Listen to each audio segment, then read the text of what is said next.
సుజాత గారు ఎట్లా చూస్తారు? సీఎం అంటే ఒక రాజు కాదు, ఓ పెద్ద పాలెనంటూ కేటీఆర్ కామెంట్ చేస్తున్నారు. రియల్ ఎస్టేట్ బ్రోకర్ కాదు, ఒక మనిషిలా వ్యవహరించాలంటూ ముఖ్యమంత్రి మీద ఘాటు వ్యాఖ్యలు చేస్తారు. ఎట్లా చూస్తారు కేటీఆర్ కామెంట్స్? ధరణి పేరు మార్చినప్పుడు వాళ్ళు బ్రోకర్లా జోకర్లా అనేది తెలంగాణ ప్రజలు గుర్తుపట్టిండ్రు. ధరణి అని తీసుకొని వచ్చినప్పుడు 2 లక్షల ఎకరాలు గల్లంతు చేసినప్పుడు మీరు పెద్ద బ్రోకర్లు అనేది తెలంగాణ ప్రజలకు తెలుసు. అసలు నువ్వు చిప్పలు గడిగే స్థితి నుంచి లక్షల కోట్ల ఆదాయము, లక్షల కోట్ల ఆస్తులు ఎక్కడి నుంచి వచ్చినాయో, ఏ బ్రోకర్గిరి పని చేస్తే వచ్చిందో తెలపాలి. ఇంకేమన్నా వేరే నేను అవన్నీ మీ మీడియా ముంగలో చెప్పలేను, కానీ ఇంకేమైనా పనులు చేసినావా? లేకపోతే లక్షల కోట్లు ఏడు నుంచి వచ్చినాయి? మీ చెల్లెలు లిక్కర్ స్కామ్ చేసింది, దందా చేసింది, లిక్కలు దందా చేసి స్కామ్లు ఇరికింది, జైలుకు పోయింది. అసలు మీ కుటుంబం అంతా హీనాతీనమైన చరిత్ర పెట్టుకొని మంది గురించి మాట్లాడేటంత బ్రోకర్లు గీకర్లు అంటే బ్రోకరు అనే మాటకు రకరకాలు వస్తుంది.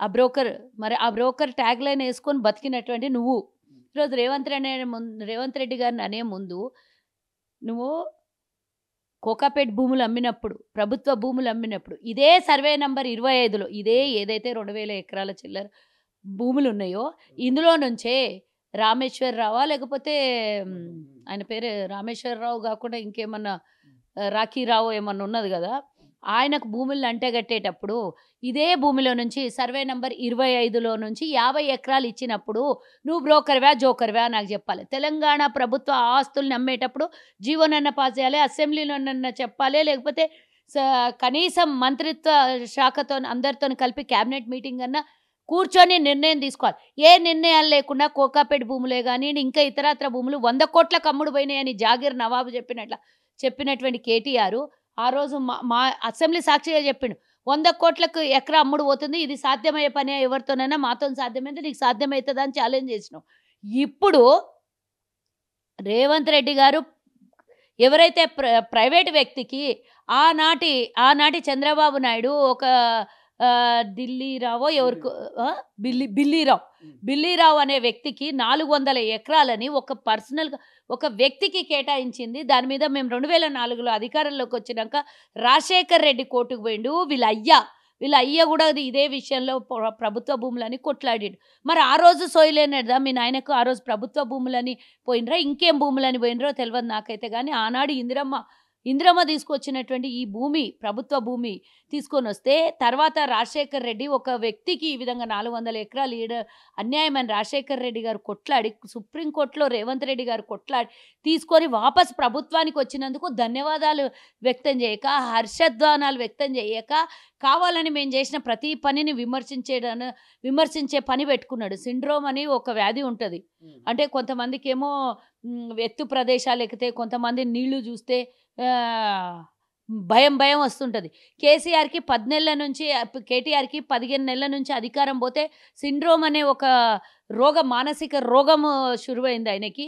ఆ రోగానికి మందు లేదనుకుంటాను నేను. అయితే అధికారం అన్న కావాలి, లేకపోతే మేము ఇంకా పోలేదనే ఇంకా ఆ లోపల ఫోబియాలో ఉన్నాడేమో, లేకపోతే ఈ భూములన్నీ అమ్ముకునే పని మేమే చెయ్యాలి, వేరోళ్ళు చేయరాదనే అట్లాంటి ఫోబియాలో ఉన్నాడేమో. నేను కేటీఆర్ని అడుగుతున్నా,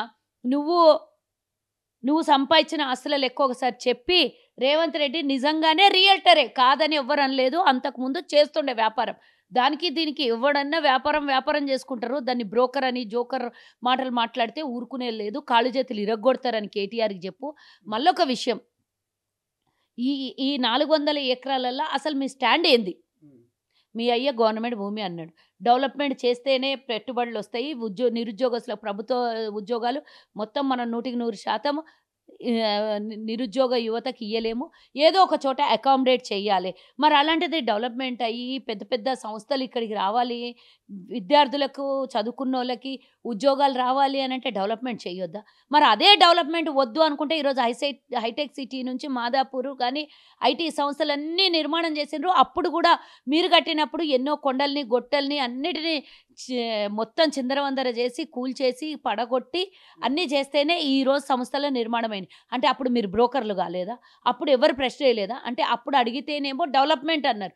ఇప్పుడు డెవలప్మెంట్ కోసం ప్రభుత్వం ముంగలికి వస్తే దీన్ని పర్యావరణ రక్షణ, వన్యప్రాణాలని రక్షణ, అక్కడ నెమళ్ళు తిరుగుతున్నాయి, జింకలు తిరుగుతున్నాయి. అరే వెదవల్లారా, జింకలు నెమళ్ళు దిగిరేది ఏఐని పెట్టి దాన్ని డెవలప్ చేసి మీరు తీసుకొని వచ్చి దాన్ని చూపించి పిల్లల్ని విద్యార్థులను అందరినీ ఈరోజు రోడ్డు మీదకి ఎక్కించి ఆ పిల్లల్ని నమ్ముకున్న కుటుంబాలు, ఎన్నో కుటుంబాలు, వందలాది మంది పిల్లలు ఈరోజు రోడ్ల మీద ధర్నా చేస్తుంటే వాళ్ళకు అనవసరమైనటువంటి కేసులో లేకపోతే ఎక్కడన్నా లాఠీ చార్జ్ చేసే దెబ్బలు తగలడమో అయితే ఇవన్నీ అయితే పిల్లల భవిష్యత్తు పాడైపోతుందని ఆలోచించకుండా కేవలం నీ రాజకీయ భవిష్యత్తు కోసం కేటీఆర్ కానీ ఈరోజు బీజేపీలకు అందరికీ నేను అడుగుతున్నా, ఈ మీ రాజకీయ భవిష్యత్తు కోసం చదువుకున్న విద్యార్థుల భవిష్యత్తు పడంగా ఎట్లా పెడుతున్నారు?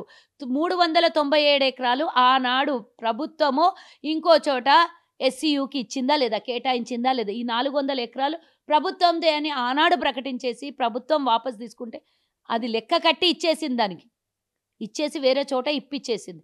మరి అలాంటిది ఈరోజు మళ్ళీ దాన్ని కాదు హెచ్సియుది అని మీరు చెప్పి విద్యార్థులను రెచ్చగొట్టే పనులు ఎందుకు చేస్తున్నారా అని అడుగుతున్నారు. మీ నాయన ఎందుకు కొట్లాడండి? అది ఎస్సీయూ గవర్నమెంట్ హెచ్సియుది కాదు, గవర్నమెంటే స్థలం అని చెప్పి ఎందుకు కొట్లాడండి? ఒక్కసారి అది క్లారిటీ ఇచ్చిన తర్వాత మిగతా అది అయ్యొక్క మాట మాట్లాడతారు, కొడుకొక్క మాట మాట్లాడతారు. మీ కుటుంబానికి ఎవ్వరికి కూడా పొంతనే ఉండదా మాట్లాడితే? ప్రపంచంలో ఏ మూల ఏ క్షణం ఏం జరుగుతుందో వేగంగా తెలుసుకోవడానికి తొలి వెలుగు వాట్సాప్ ఛానల్ని ఫాలో చేయండి.